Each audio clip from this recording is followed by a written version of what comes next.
to you live from Browns headquarters in Berea, Ohio. This is Cleveland Browns Daily on 850 ESPN Cleveland. Here are your hosts, Bo Bishop and Nathan Zagura. Welcome into this special edition of Cleveland Browns Daily. I am merely Bo. He is merely the birthday boy, the great Z.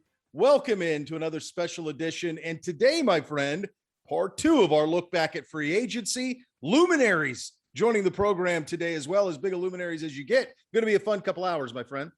It is. And we know how, free agency kicked off. We talked about it on yesterday's show, that big kind of blitz on the defensive side. And well, that continues. You bring in Troy Hill, giving you now 40% of the number one secondary in the NFL a year ago. You retain Hollywood Higgins, who was so good for you last season. And then you go out and you get the big fish. It took a couple of weeks, but a couple of weeks after free agency, you land Jadeveon Clowney, and now the Browns have two number one overall picks on that defensive line. And so, yeah, a lot of excitement here. And you mentioned the luminaries. We've got John Greco. We've got Steve Palazzolo from Pro Football Focus. We've got the Huff.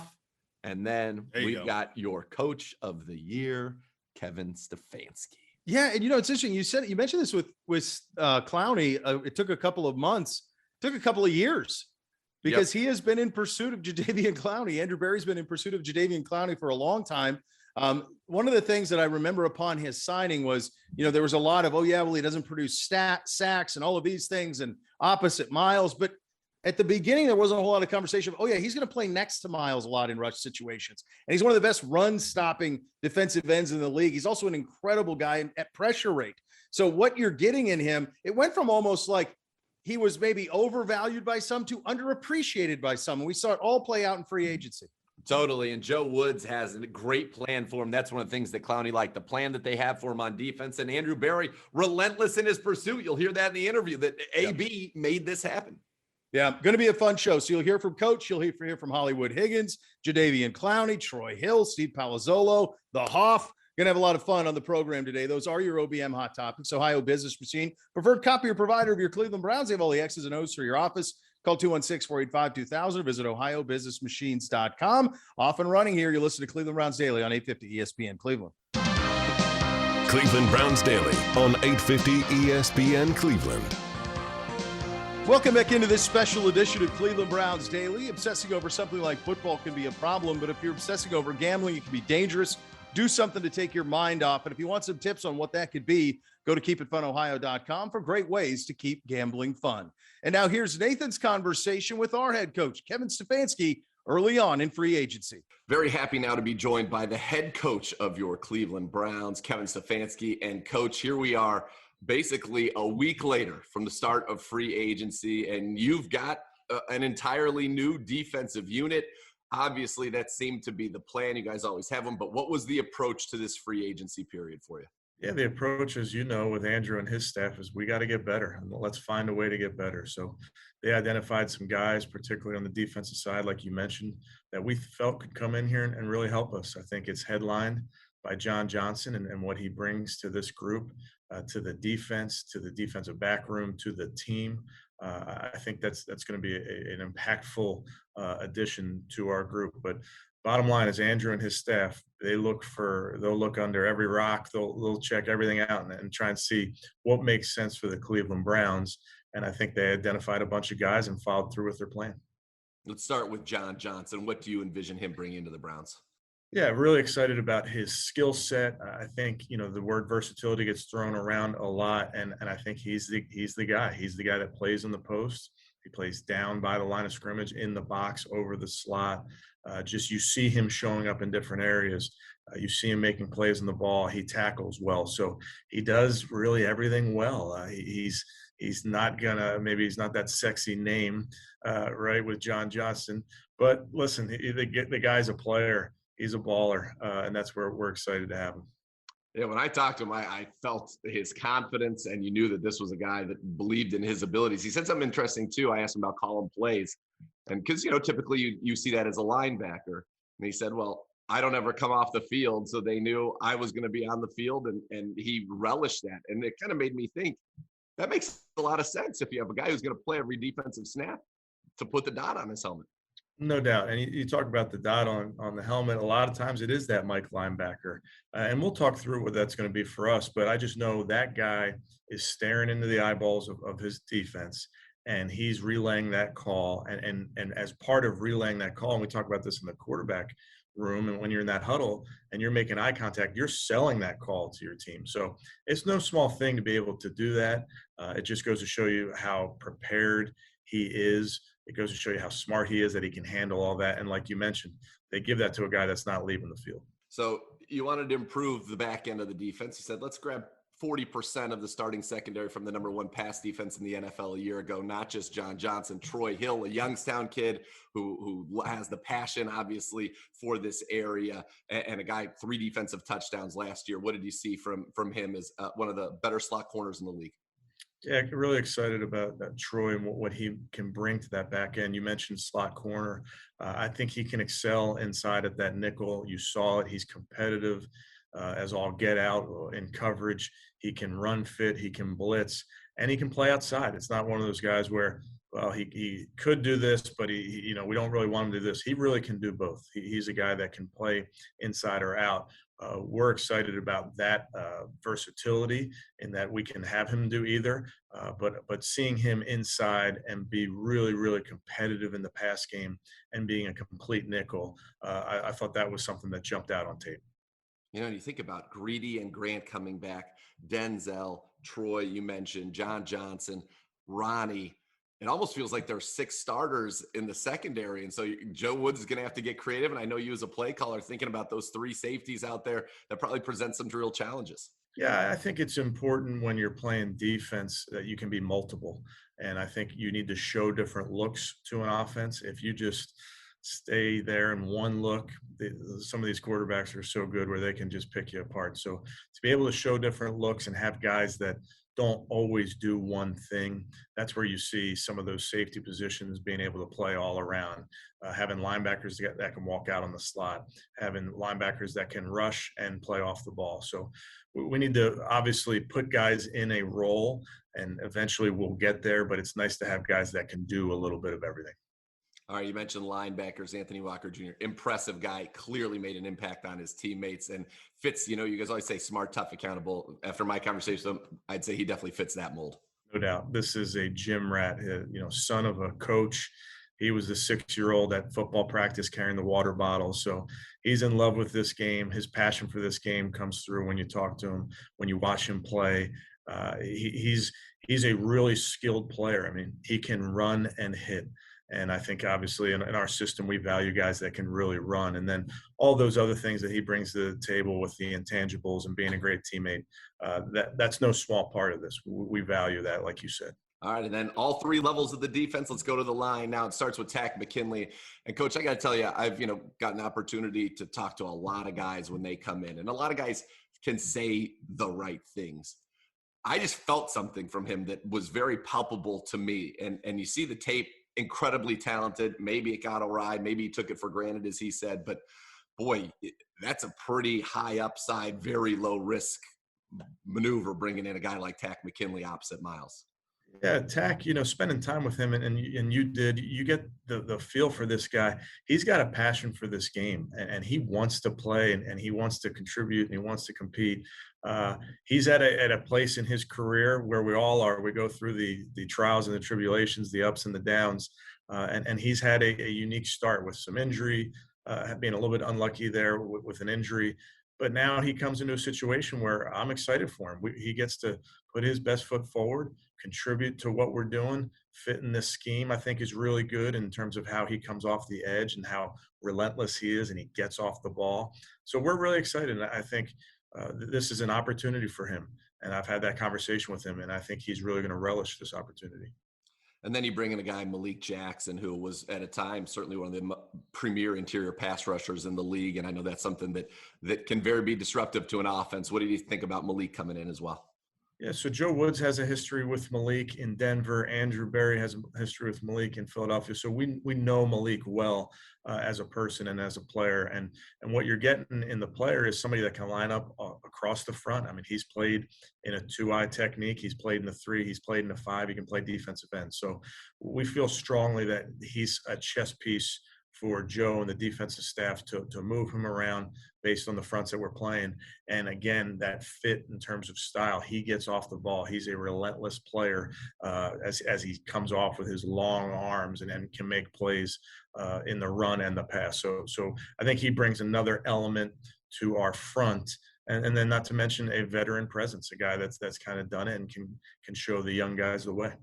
So we've talked a lot about defense because, frankly, you're running it back on offense, which I don't know if any team in the NFL is running it back to the extent that we are with Hollywood coming back now. Every principal contributor from last year will be back again. How excited are you about that you get to have a full year of growth with that unit? Yeah, I think continuity is a big deal, Nathan, and we talked about that with our coaching staff. We have our entire staff back, which I think is an advantage for us. And then on the offensive side of the ball, it's year two. So you expect to make strides every year in this business. So I think we have guys that will have a better understanding for sure as we get started in the spring and the summer with our work. They'll understand our schemes. There'll be less time spent with those guys just understanding how to line up and those type of things. Of course, you'll have rookies and you'll have some new players as you always do, but I just think there's great benefit there where you can hit the ground running. And that's the idea for us with the offense. All right, Coach. So you head into now the rest of free agency and the draft, and I'll leave you with this one. I've never seen a Browns team positioned like this one is, where truly you could roll this out and go through the season. I'm sure probably you want another corner, another defensive end, some depth here or there. But when you think about where to go next, and we've heard obviously the name Jadeveon Clowney was talked about being here, what do you see? Where do you see the pieces you want to add, and how do you get to approach this draft? Are you truly in a position where you can say at 26, let's take the best guy available, period, regardless of position? Well, the roster is always in flux. You're always going to be adding guys throughout the year. I think of Malcolm Smith last year, who was a key contributor that we got there in August. So we'll constantly, and Andrew and his staff will constantly be looking to improve the roster as we get through the draft. I do think if you go into every draft trying to get the best player available, that's the best way to do it, and we're fortunate where we can do that, but we're not naive enough to say that we're done. We got to constantly be adding to this roster, constantly be adding depth, and if there's opportunities that present themselves, we need to add good players, and that's where we're lucky that Andrew and his staff, they're on it. They're looking at the waiver wire every single week. They're making sure that they're doing everything in their power to constantly improve this roster. Well, I appreciate it. I know your time is very valuable. Thanks so much, Coach. Thanks, Nathan. Appreciate it, buddy. Coming up next on this special edition of Cleveland Browns Daily, our conversation with Hollywood Higgins. He is back, and we are so happy that he is. You're listening to CBD on 850 ESPN Cleveland. Cleveland Browns Daily on 850 ESPN Cleveland. When you're dedicated to bringing the best value to your customers, you got to do a little bit of work. And Northeast Factory Direct was founded on the principle that quality shouldn't have to cost a ton. They prove it every day to you. They keep that overhead low, buy by the truckload, pass the savings on to you, the customer. And so when it comes to mattresses, well, they outdid themselves. They searched the entire country. They found the best factory, the best warranties. Now they have the latest technology in mattresses for a fraction of the cost. Northeast Factory Direct has you covered. King, queen, full, twin, bunk bed mattresses, box springs, and more. Unlike ordering online, you actually get to try it out before you buy it. How about that? Check them out West 140th Street in Cleveland, Lakeland Boulevard in Euclid, or Freeway Drive in Macedonia, or shop them online anytime at northeastfactorydirect.com. Well, certainly it was a homecoming we were all looking forward to. Hollywood Higgins returning to the Cleveland Browns and ready to make an impact. He joined the show. Let's have a listen to that conversation. Yes. Very happy to be joined by one of the great friends of the show, Hollywood Higgins, back with the Browns. Roll out the red carpet. Hollywood, what was it like, the decision to say, listen, I've got all these suitors. I'm a hot commodity, but I want to be a Cleveland Brown? You know, it was, like I said in my last interview, man, it was a no-brainer. You know, why go to another team when we got all the pieces to the puzzles right here? You know, we made a playoff run that was a historic run that we haven't did in 20 years, and I believe 20 years. And I got a good reputation with Baker. All the receivers are back. Defense is loaded. What else could I want? You know, I'm here, man. I'm here for the journey. I'm here for I'm here for the wins. I'm here for the losses. I've been through the losses. You know, I've been here through the 0-16, and it's just like to see the fruit of my labor perish and to see it just unfold in my eyes, man. It's unbelievable. So I'm excited to be here, and it was just a no-brainer to come back, bro. And it's awesome. And I'm personally, obviously, thrilled that you're back. And, you know, I was going to mention, you're one of the few guys that were here. You're one of the few guys now on this roster that experienced those dark times, 0-16. And so to be a part of that playoff team, I know how much it meant to you. But let's just talk about your season, your journey. It ended where you would have thought Hollywood was the man from day one. That's not how the season started. And yet you persevered through that. You won the admiration of Coach O'Shea, who's told me on numerous times how much he loves you and your work ethic and your passion, and Coach Stefanski as well. You know, was that a really rewarding season for you, just personally, knowing how it started, knowing how it finished, and what role you played in the Cleveland Browns turnaround? 16.2 yards a catch, Hollywood, career high, 12 yards a target. That's one of the most efficient numbers in the league, over 2 yards per route run, one of the most efficient numbers in the league. You caught, what, 38 of the 39 catchable passes thrown to you? I mean, you were as good as it gets out there on that field this year. You know what? I always had that underdog mentality. I've always been an underdog myself as well. And, you know, I feel like every time I step out on that field, I got something to prove. You know, I got something to prove, and I'm not done, bro. I'm not done. It's always been like that through high school, through college, and in the NFL. You know, like every time I get my chance, it's like, well, all right, here it is. It presented itself. Let's go out and do what I was made to do. You know, and for me to say I was made for that big moment, I was made for that big moment. How about that, bro? Yes. I just got that mentality, bro, that I'm not done. I'm not finished. And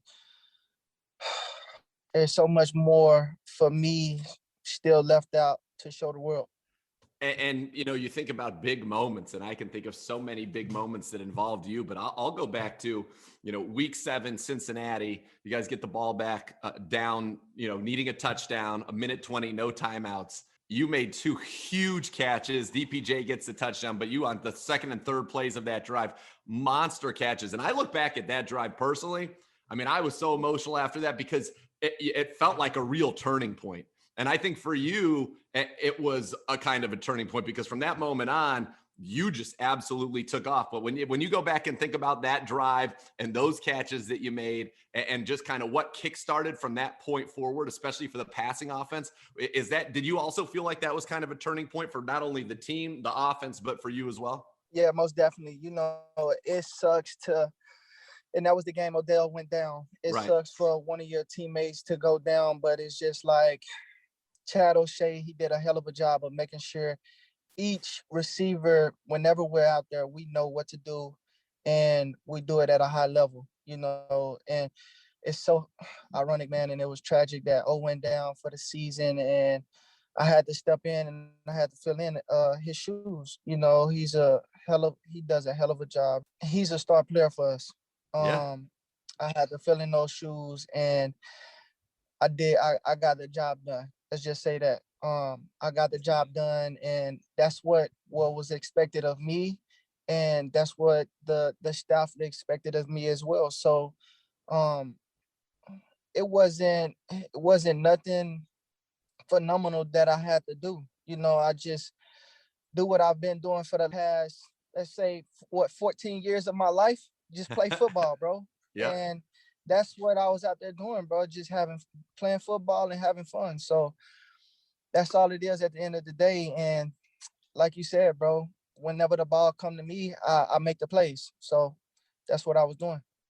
And you did it. You know, I don't know if this shows my age and predates you, I'm sure, but there used to be an old series of Nike commercials. They had the great actor Dennis Hopper would do these kind of voiceovers. And one of them was about Troy Aikman and Michael Irvin and the Cowboys quarterback and star wide receiver. And he said, they have ESP, man. And just like they were in each other's heads, they knew what was going on. And whenever I talk about Baker and you, I reference that commercial. You should YouTube it one of these days, ESP, Michael Irvin, Troy Aikman, because it's a great ad, first of all. But it started. I'll remember in Baker 2018 in that training camp. It was Baker to Hollywood, Baker to Hollywood, Baker to Hollywood every single day. And then we saw that as that season unfolded. What is it, that bond that you guys have where it's almost like you're seeing the field through the same eyes? Baker, when he first got in, he had something to prove, obviously. First round draft pick, you got a lot of pressure on you. And being with the twos, that's something that he didn't want to be, somewhere he didn't want to be. At the time, I believe Tyrod was starting for us, if I'm not mistaken. And we both that was something that we both didn't want to be. Let's just say that. And we just kept working. We kept working. And I was always in his ear, always in his ear. He's somebody that I still come to this day. Like, I just texted him last night. I text him just about anything, even if it's not football. We have a relationship outside of football, and I feel like part of that, my decision making was a no-brainer, because why would I have to go somewhere else and try to get in with a good relationship with the quarterback and learn a new playbook? It was just like, why go through that, bro? Like, right. You got what you need here. I got it, bro. And it's just, it was a no-brainer, bro. So yeah, man, at the end of the day, looking back, man, honestly, bro, I'm just glad to be here, and I'm still like overwhelmed, and I can't wait till this season just pop off, bro.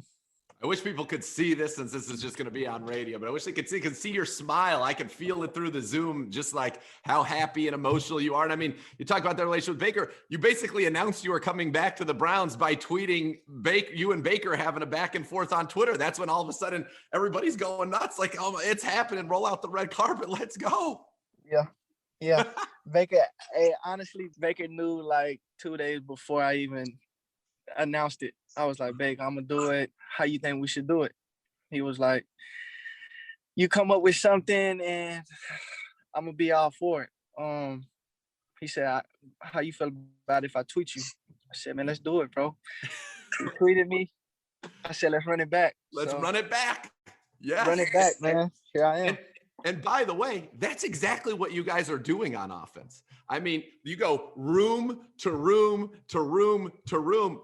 In fact, I think it's unprecedented. Same quarterback, same backup quarterback, top 3 running backs, top fullback, same starters on the offensive line, same 4 tight ends, top 5 receivers, all the same. I mean, you guys are literally running it back. And you think about what this offense became without an offseason, in the midst of COVID, without practicing. And now you guys are going to have a full year together. Literally, I mean, better than anybody all the change you've seen year to year to year in the Cleveland Browns.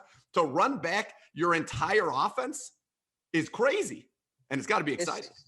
Bro, honestly, we made that run with all the people, like you said.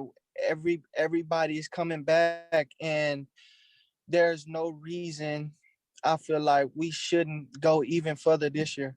So, bro, honestly, we all have that winner's mentality. We all want the best for each other, and we all want to win at the end of the day. So why not run it back, bro? I know. And I know I tell you guys are in that receiver room. What did Jarvis and Odell say to you once you told them that you were making the decision to come back? Honestly, them guys are training, bro. They're training, and I've been in communication with both of them, and I've been talking to Jarvis, talking to Odell, but Baker, I was on pretty heavier than Juice and O, but I was talking to those guys during the process. It's awesome. And it's just going to be, like you said, how fun this is going to be. Is this the most excited you've ever been for the start of a season? Because I'm just like, get us to September. Like, let's go. Bro, hell yes, man. Honestly, I can't wait. It felt good just being in the facility today, working out, seeing all the strength training guys, seeing the janitors again. Man, it just felt good being back in that building, Can't wait, bro. That's all I can say. All right, so I'm going to end this with a very serious question, because this is a serious one to me.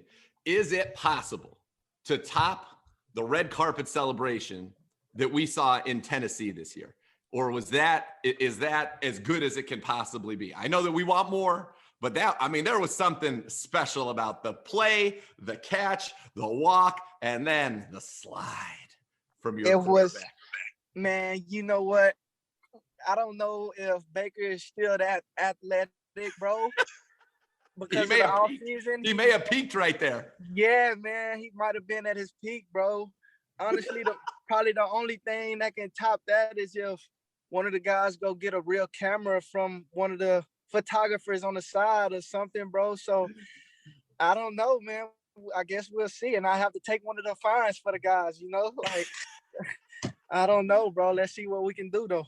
Well, listen, hopefully, as things are trending well with COVID, there are going to be a lot more of us back on the field. I might be able to be back on the field, and maybe I'll be able to have a camera somewhere for you. Yeah. Store it over there on the sidelines or something. Exactly. Well, Hollywood, I feel just your excitement, your energy. You know how much I love you and how happy I am that you're back and that you're happy and that this team is back. And just, as I said, can't wait to see what you do. Can't wait to see what this team does here and what's going to be a hell of a lot of fun in 2021. Yeah, definitely, bro. Thanks for having me. Coming up next on this special edition of Cleveland Browns Daily, our good buddy John Greco joins us to discuss our new additions in free agency. That's coming up next. You're listening to CBD on 850 ESPN Cleveland. Cleveland Browns Daily on 850 ESPN Cleveland. Welcome back into this special edition of Cleveland Browns Daily. One of our favorite regular contributors is the great John Greco, former Brown offensive lineman. Always adds a good perspective, and that includes the conversation you're about to hear to discuss our new additions in free agency. John, this has been, again, another exciting offseason for the Browns. Andrew Berry certainly seems to have, as we talked about, those 3 Ps. He's prepared. He's got a plan, a process to implement the plan.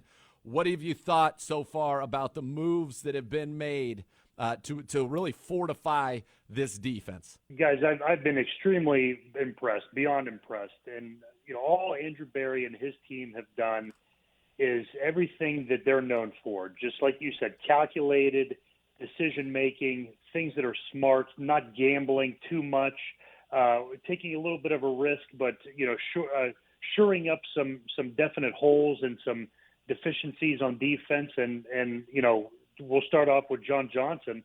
I mean, he's a young guy. He's 25 years old. He's got a big deal, but it's a huge need that has been filled. He was one of the top guys in the market at his position, safety. And, the Browns, let's be honest, guys, they gave up a lot of big play touchdowns last year in the pass game.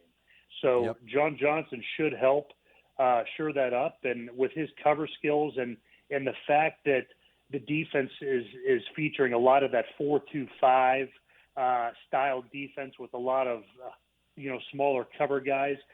John Johnson gives them ability to allow those front 4 guys really rush the passer and play coverage. And, some of the other guys we talked about, Tack McKinley, first-round talent.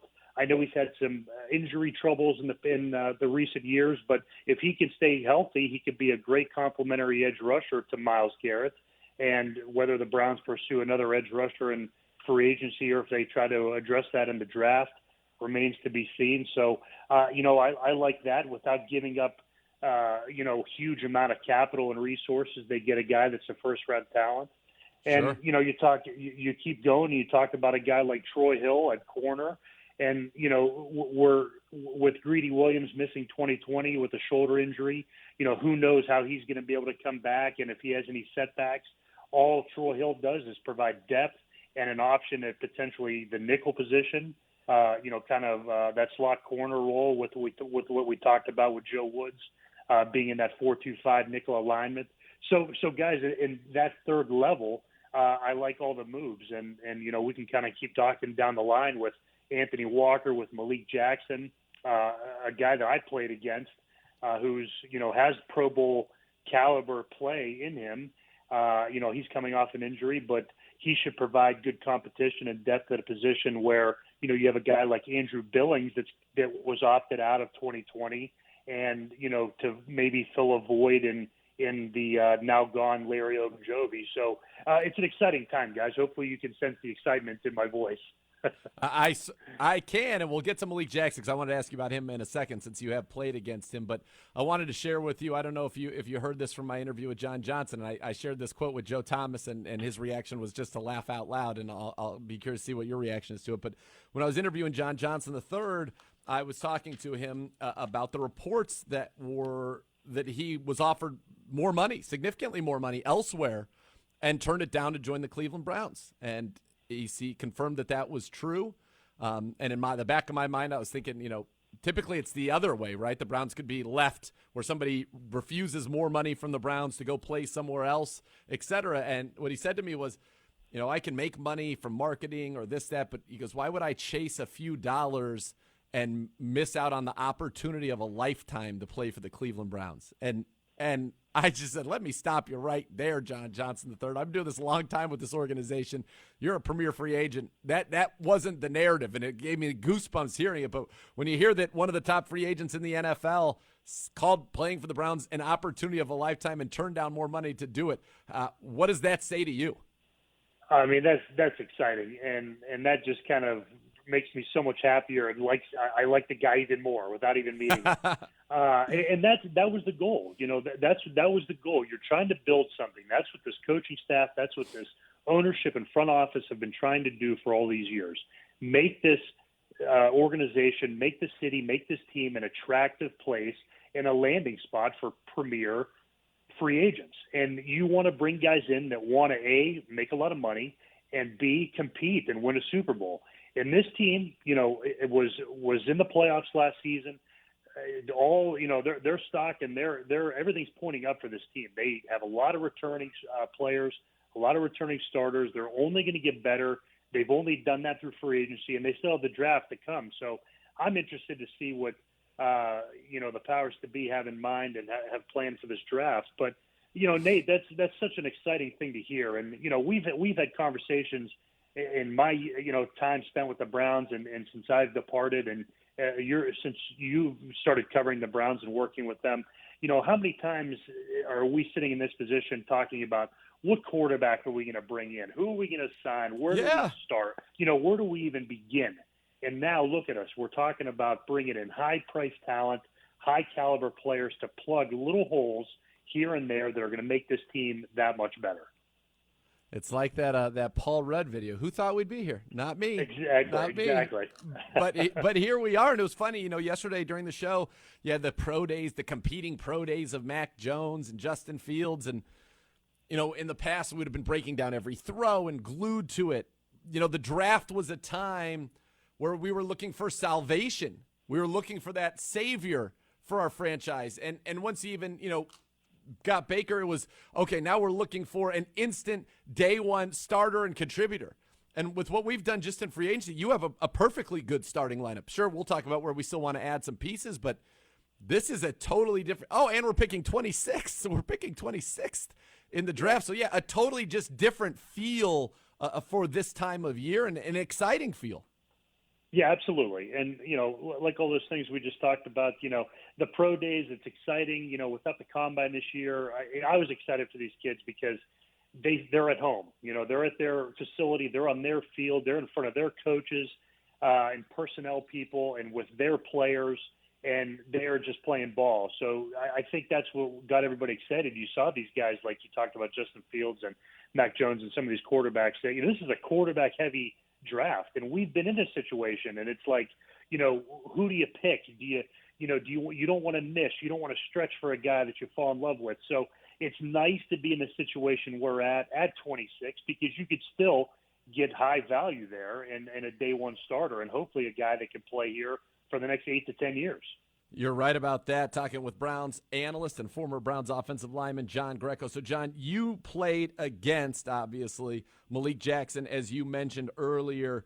What can you tell us about him? And as he said in his press conference, I'm here to get after the quarterback. That's what I do. I pride myself on it. What makes him a tough guy to block? With that being said, I agree with what he was talking about. He is paid and he is brought in to, play violent and disrupt. And if you look at the teams he played for, Philadelphia, and then even when he was in the Pro Bowl after that 2017 season with the Jaguars, if you look at the guys that they brought in on that defensive line, Calais Campbell's there. They had some guys that can rush the passer. So he fits a specific mold and a specific style and personnel decision on that defensive front. Somebody that's attacking, that's a penetrator, somebody that's violent in the backfield and can just disrupt. And I think what we're going to want to see this year, Nate, and something that is going to help the edge rusher specifically is that interior push. And Malik Jackson is a guy that is, plays low to the ground, plays with great leverage. He's a veteran, so he knows how to knock those guards back off the line of scrimmage. And all that does is start getting that panic switch going off in those quarterbacks' heads, and they have nowhere to run. They have nowhere to step up, and that's either going to have result in Malik Jackson making a lot of plays, tackle for losses, quarterback hits, or sacks, or guys on the edge, Tack, Myles Garrett, are going to have a field day and have a number of sacks. So that's just kind of what I remember from playing Malik Jackson. A savvy guy, hard worker, tough to block, tough to move, plays nasty. So he's a guy that you want playing in front of the dog pound, playing in Cleveland. He's going to fit look good in the orange and white. He certainly, it sounds like he will, and that might not be the only veteran. There was the talk of Jadeveon Clowney, the reported visit here, where it was really just so that the Browns could meet him face-to-face and vice versa, since nobody on the staff at the top levels had ever, met him. So when you hear something like that and that it went well and you know what his talent could bring, what do you make of the Jadeveon Clowney discussion and what he might bring ultimately to the Browns? It's definitely an intriguing storyline, and let's talk about what he's going to bring. He performed best when he was in that supporting actor role. Best supporting actor winning the Oscar. When he was paired with J.J. Watt, those were his two most productive seasons. I think he was pretty close to having double-digit sacks, maybe 8 or 9 or 9.5, something like that.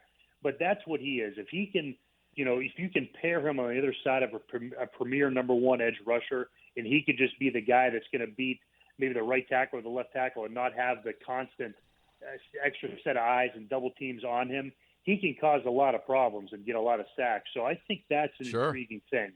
Obviously the guy's had injury troubles and that's no secret. So, I know the last couple of years he's been battling it and struggling a little bit, but this is a new year, a fresh start. I know last year it kind of revisited this same thing and he ultimately chose the Titans, but like you were just saying, it's a different crowd. It's a different leadership, different, the Browns are coming off a playoff win.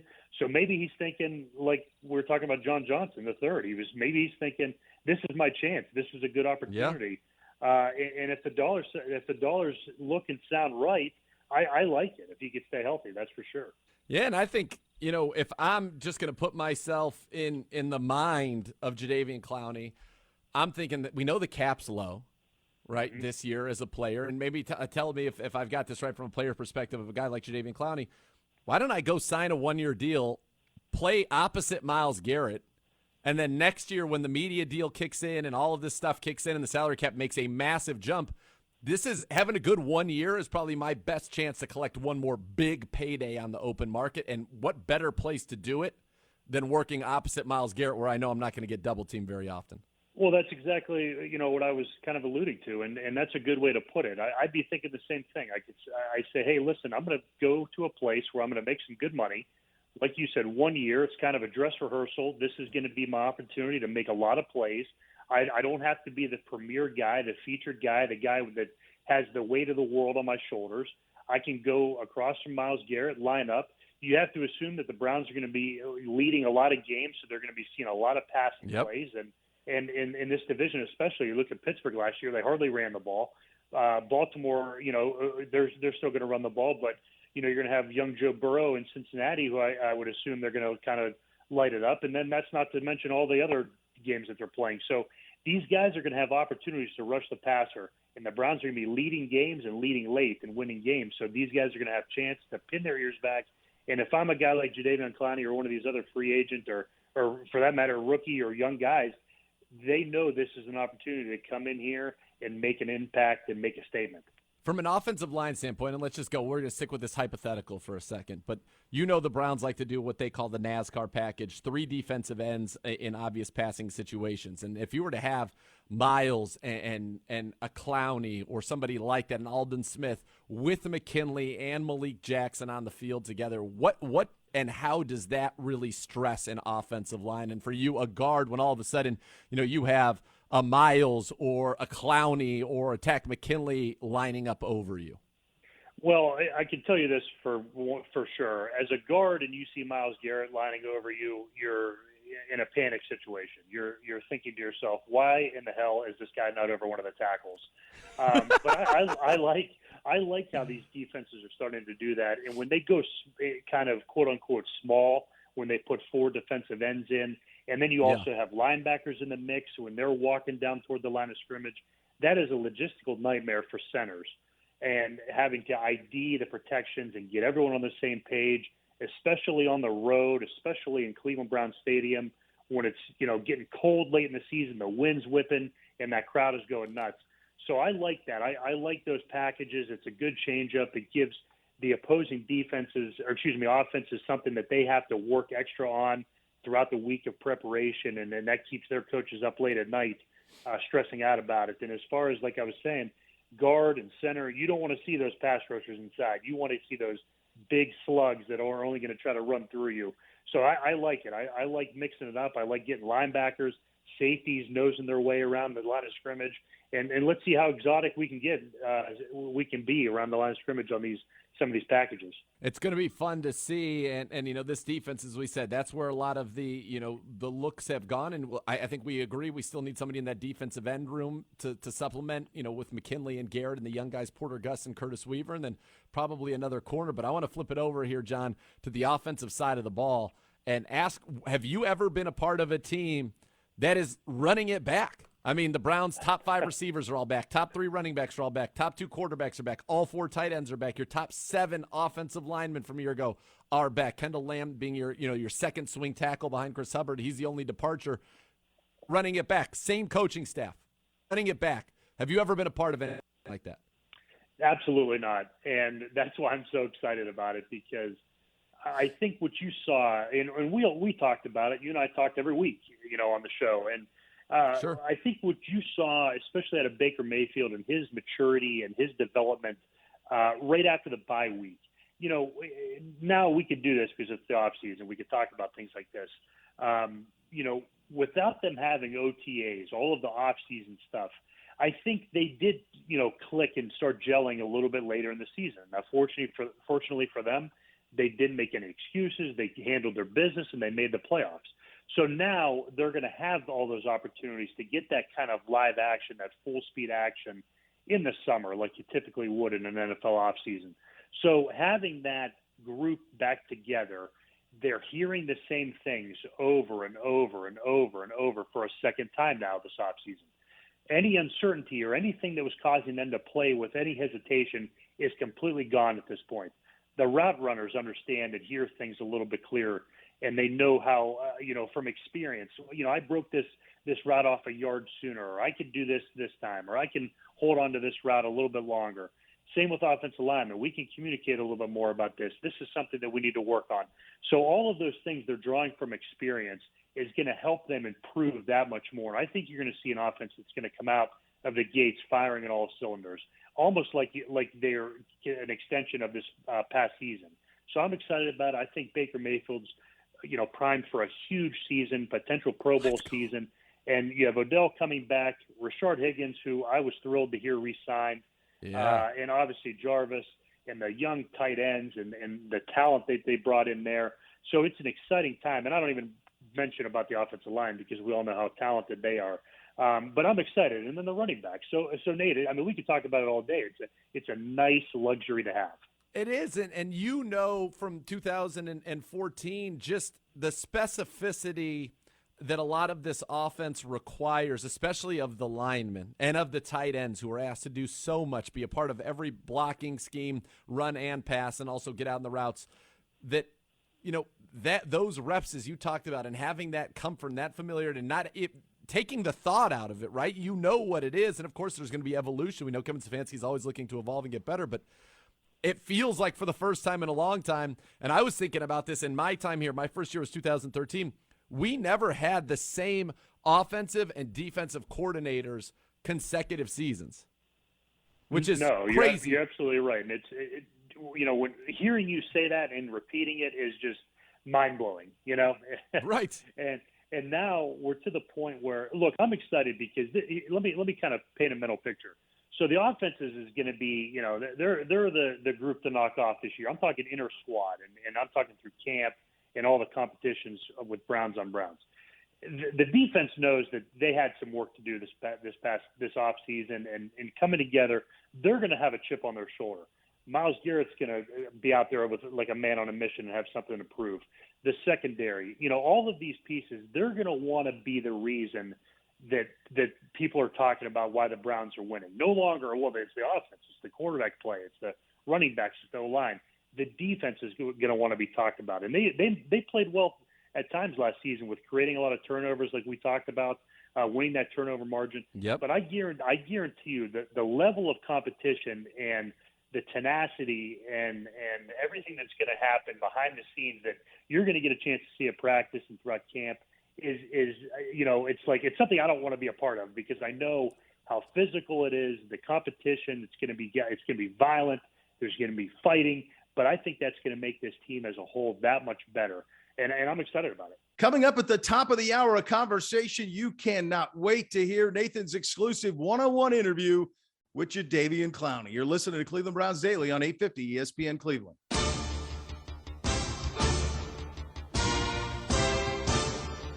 Cleveland Browns Daily on 850 ESPN Cleveland. If your game plan for this season includes buying or selling a home, Howard Hanna Real Estate Services has you covered. Visit howardhanna.com/GoBrowns today. Yes, we have Myles Garrett, and yes, we have Jadeveon Clowney. If you need some proof, here he is talking to Nathan one-on-one. Very happy now to be sitting down with the newest member of the Cleveland Browns, former number 1 overall pick, 3-time Pro Bowler, defensive end, Jadeveon Clowney. And Jadeveon, welcome to Cleveland. I feel like this is years in the making. Hey, yes, sir, man. I'm glad to be here. Glad to be a part of this organization. I came here a few weeks ago, had a great visit, and I'm back. Yeah, so a few weeks ago, you come in. It was a very clandestine visit. I was in the building. Nobody knew anything about it until later that day. What was kind of, from your standpoint, the point of that visit? Was it kind of to get to know each other? To get a feel of the guys, the coaches, and the staff up here. And I'm glad I took that visit. Me coming in on that visit helped me make my mind up on deciding to come here. Absolutely. And you mentioned that meeting and sitting down and how that helped. And, I've had the chance to be around Kevin Stefanski and Andrew Berry a lot. They're very impressive people. Yeah. What did you think coming out of that meeting? You're like, oh, now I see why they turned it around last year. Andrew Berry, man, I talked to him. I sat down with him, and he was a laid back, smooth, cool guy. And I was just like, I like that about him. He's our general manager. I'm like, oh, I got to come play with him. And then I was liking the Kiffin, the D-line. I talked to him, and he showed me his ideas, what he had drawn up for the front. And I feel like we got one of the best fronts in football with when I came here with the guys they already had here. I was like, shoot, I joined this team. I know we have one of the best fronts in football, and I'm just looking forward to that D-line room and play with them guys that's already here. And Myles Garrett is here, and Takk McKinley is here, and Sheldon Richardson's here. All you guys know, first-round picks. And we go into Malik Jackson. You could go on and on. As you said, it's a stacked defensive line, but you're a guy who's been double-teamed your entire career. One of the highest rates in the NFL. As I saw that look on your face right there. It's got to be pretty nice. Myles Garrett's got to be a pretty nice thing to say. Oh, yeah, that's over on the other side. You go double that guy. Leave me alone. I'm looking forward to that. I told somebody that at least don't help me stay away from that double team playing beside Myles Garrett. I'm happy about that decision. That's another reason I wanted to come line up beside him. I've been watching him. He's a great player. Been killing it throughout his career. And I wanted some help. I wanted to come help him. He can help me. We help each other. So hopefully we can feed off each other and go out there and get out the quarterbacks and tear some teams up. Is there a number 1 overall pick kind of fraternity? You guys are both defensive ends, both number 1 overall picks that you guys kind of – were you ever in contact prior to coming here? We had the same agent at one point in time with Bus Cook. So, yeah, we was in contact. I talked to his mom a few times, and they pretty cool.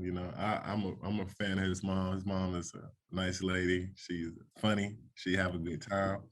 And, I'm looking forward to playing with him. So when you mentioned kind of talking with AB and Coach Stefanski, both guys very calm. They have the plan. They know what they want to do, and they knew that plan involved you. I think that was one of those, if the combine happened.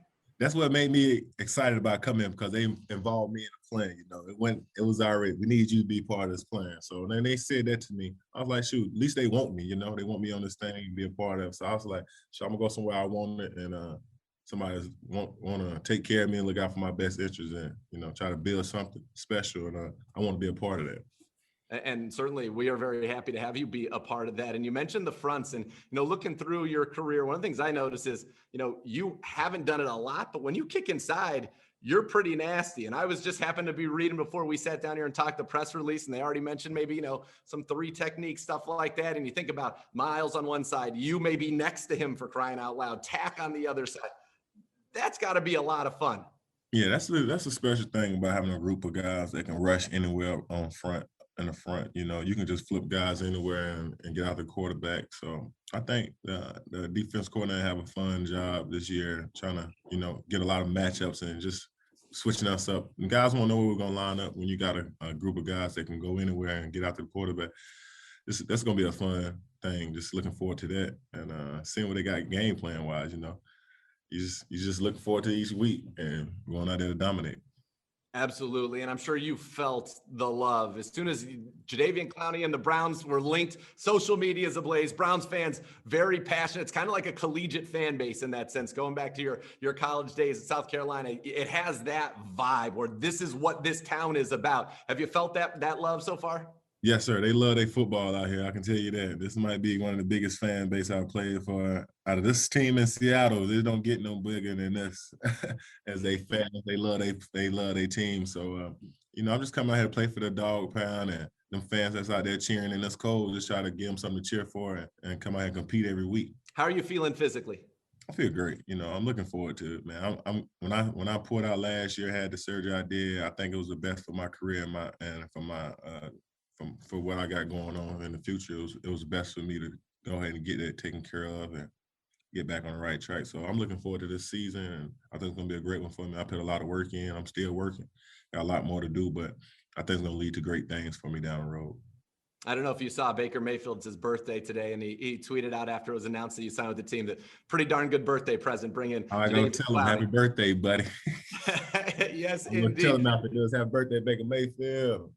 Yes, let's go. So I just see the smile on your face. You seem happy. You seem content. You seem very, very assured that you did the right thing. And now you're coming into a place that you saw the Browns win 12 games last year, get the second round of the playoffs, to be a part of something. You could be that piece that helps get them to hoist that Lombardi trophy. And that's what I'm hoping for, man. I watched this same defensive staff come here from San Fran, and they front will carry them to the Super Bowl.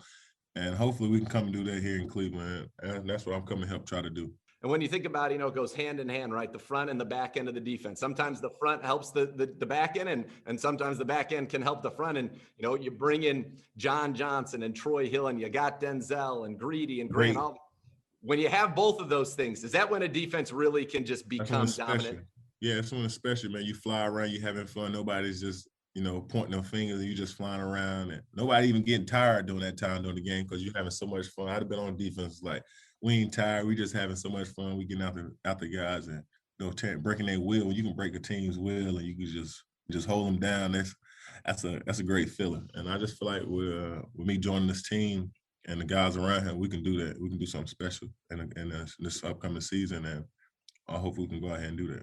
So walk us through real quickly those last 2 weeks. You come in here for that meeting. It goes well. You say, okay, I like you guys. You guys like me. You got a plan. Maybe I want to be a part of it. Well, how did we go from that meeting through the 2 weeks at the time when you said, I'm flying back. Let's do this?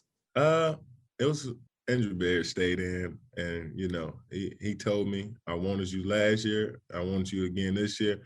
If somebody keep wanting you like a woman, man, sometimes you just be like, all right, I'm going wild. Let's do it. I'm going where I wanted at, and let's do it. So that's what happened. He wanted me. I said, for you sticking with me and saying that, and after me coming off this injury, you still want me to come play. I'm coming to play for you because you're a loyal guy. You stayed by state saying you wanted me to come play for you. So, I'll come out and play for him this year and the staff and do whatever I can do to help him win. You know, you're going to have a fun conversation with Tack McKinley when you guys talk, because last year the Browns tried to claim Tack, I think 5 times off of waivers. They tried to trade for him. So I asked him the same question when he's like, they wanted me all last year. I knew I was going to end up here in free agency. Yeah, me too. Me too. So I kind of had a feeling. So it was like one of them things like, I wish I would have came last year, but it was 12 games.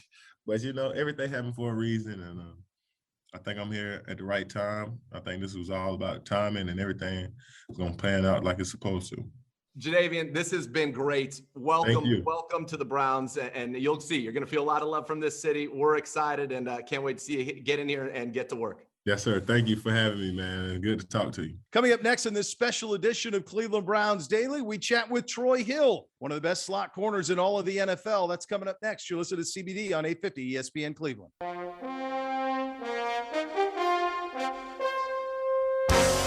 Cleveland Browns Daily on 850 ESPN Cleveland.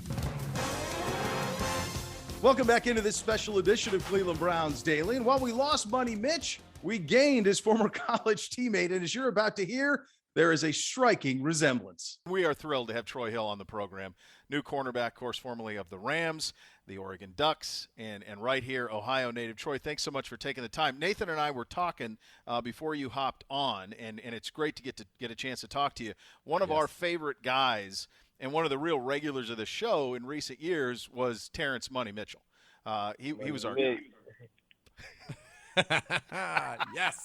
Yes, we were hoping, because what we were saying was, Troy, is we can't imagine anybody not loving Money Mitch, because anytime he walks in a room, you just smile. So you guys go back a long ways.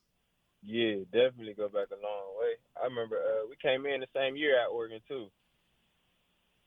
He got there a little bit earlier than me though, but I mean, yeah, it was a fun year. Me and T. Mitch, we used to be grinding together freshman year on late nights too. Nobody probably know that, so. And T. Mitch was close for a while. So when you made the decision to come back home and come to the Browns, did you talk to T. Mitch about his experiences here at all? I actually hit him, like, before I made that decision. I hit him, like, hey, what you think about the Browns? Like, and he like, man, you would love it out there. And I kind of made the decision a little easier once he said that. So, I mean, yeah, I definitely reached out to him. What an ambassador. Troy, he is. And he was on our show, I think Nathan and I, definitely the most of any Browns player in the last in the tenure that we've been doing the show. He's made more appearances than anybody. He was an all-time great friend of the program. There have been many instances where he would come in and then, for example, he would get French fries for life in Cleveland. Like that happened. That did. On the show. So that's what you have to look forward to, my friend. French fries for life? Yep. Yes, he did. Oh, He did a whole interview eating French fries mid-interview that went viral, basically, and now he eats French fries for life for free from that particular establishment. Dope, man. He ain't never tell me about that. Well, you have to ask him. You'll have to ask him about Browns Daily, because he was I'm actually supposed to be going to train with him this offseason for like a week or out there in Sacramento, where he's from. Actually. Yes. Tremendous. Oh, that's I good. love it. Well, send our regards. Yes, definitely. That makes us very happy. Very happy. I'm going to have to ask him about them French fries, though, how he do it. Maybe you can plug me in or something. We can work that out, man. Troy, it is so great to have you here, and we're so excited. It's been so cool to see this defense running around. John Johnson in this week, of course, your former teammate with the Rams and now current teammate here. You're an Ohioan. You know certainly what this organization means to the fans of it. And you look around and you see the talent on this defense. Obviously, everybody's coming back on offense, 12-win team from a year ago. And I'm sure it had a big part to do with your decision. But can you wrap your mind around what winning here will be like and what it will mean to this part of the country? Man, that's going to be crazy because, like I grew up around here, so when I knew how the Browns fans was loyal back in the day when they was, an old first team or like winning one game. So, I mean, it's long overdue. So I can only imagine how to electrify the whole state of Ohio, to be honest with you. So, I mean, that's really another reason why I came out here, because I wanted to be a part of something special like that. Because, I mean, I know what it'll do for the whole state, to be honest. It will be electric, and You know, you started, I was doing, do a little background before we got a chance to talk. Your NFL debut came in First Energy Stadium back in 2015 as a member of the Bengals in a 37-3 victory for your side in a day that Gibbe and I could not even recall. Austin Davis started at quarterback for the Browns that day, played the whole game, which we did not remember. But is that kind of crazy that your first, NFL action came at First Energy Stadium, and now this is your home? That is going to be your home stadium playing here for the Cleveland Browns. Yeah, that's crazy. Full circle. It's coming full circle. So, I mean, I'm excited about it. You know what I mean? I never really even put it into that perspective, but I'm excited about that now that you said it, you know what I'm saying? Like, first start, so now that just not make it my last. Or I wouldn't mind retiring out here, though, after a few years, 5, 6 years. Yes, well, let's go. We love it. Troy, how you guys, last year you guys were part of the best secondary in the NFL with the Rams, and Andrew Berry and company signed 40% of it. And now you guys play for the Browns with you and John Johnson. How were you guys able to create the magic you had last year in the secondary with the Rams? And can you bring some of that here? And how much will it help? You're the best slot corner in the league. John Johnson, one of the best safeties in the league. How can you bring some of that here to help this secondary next year?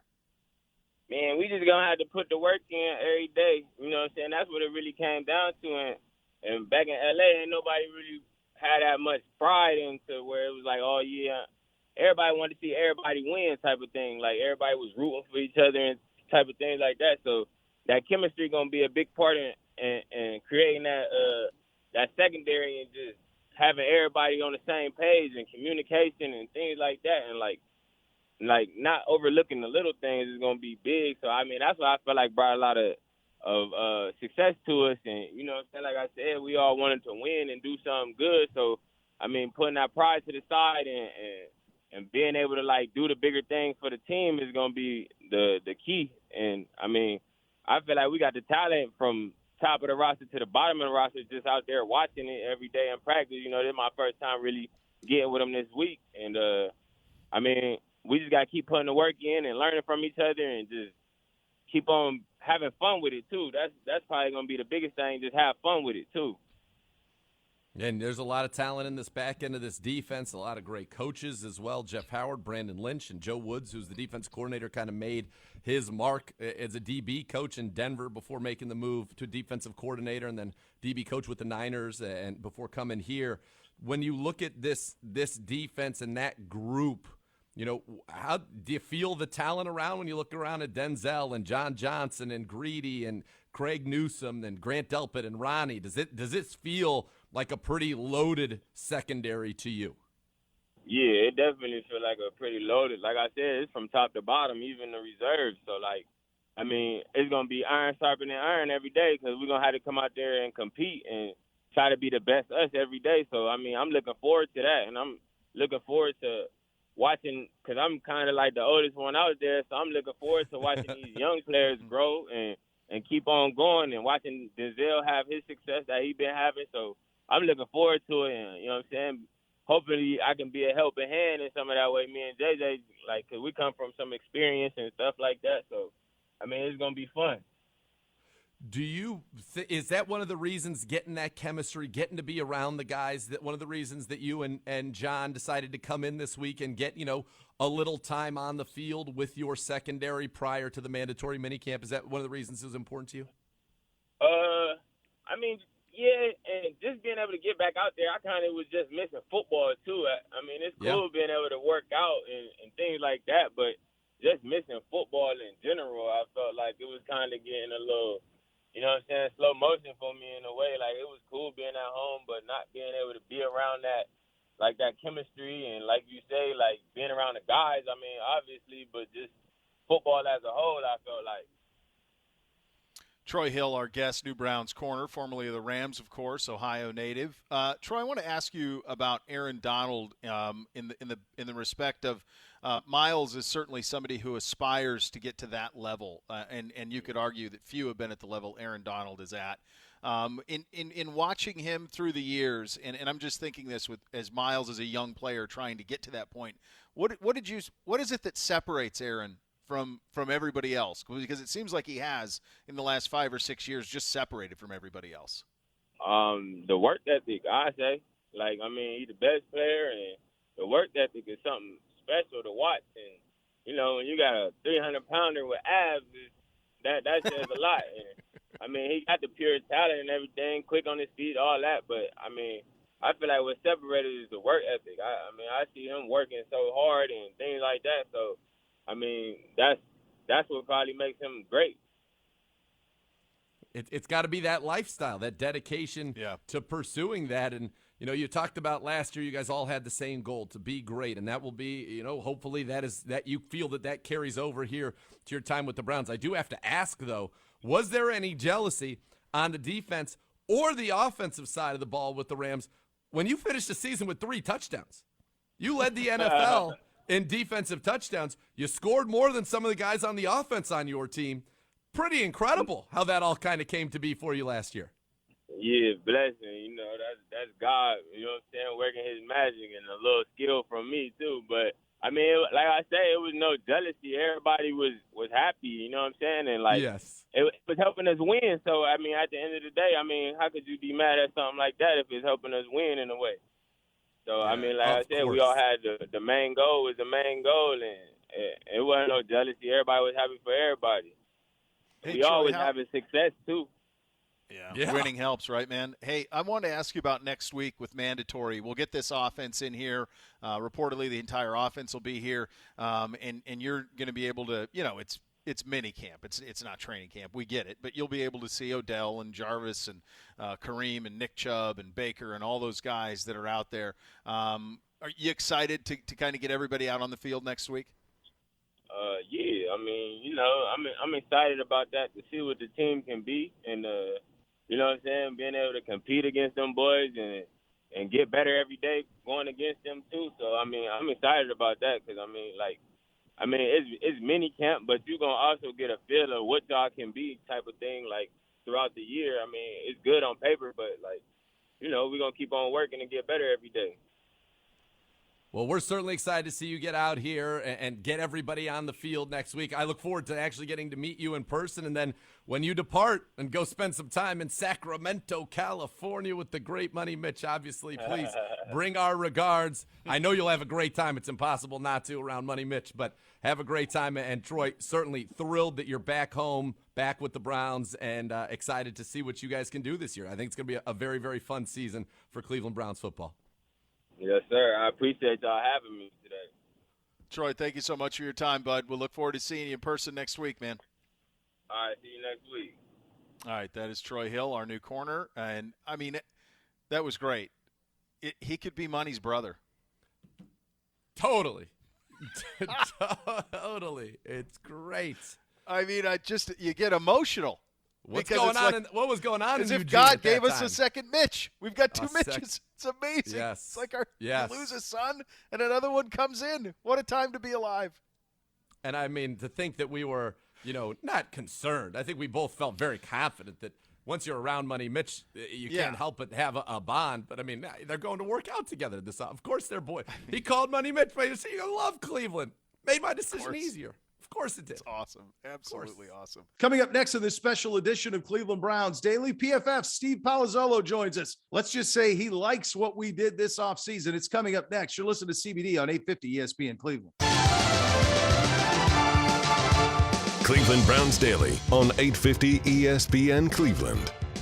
Are you on the injured list? We can help get you back in the game. Call 1-800-ELK-OHIO today for a free case review. Elk & Elk is a proud partner of your Cleveland Browns. And now our conversation with PFF senior analyst Steve Palazzolo on the new additions to the Cleveland Browns. Steve, what do you think about the job Andrew Berry has done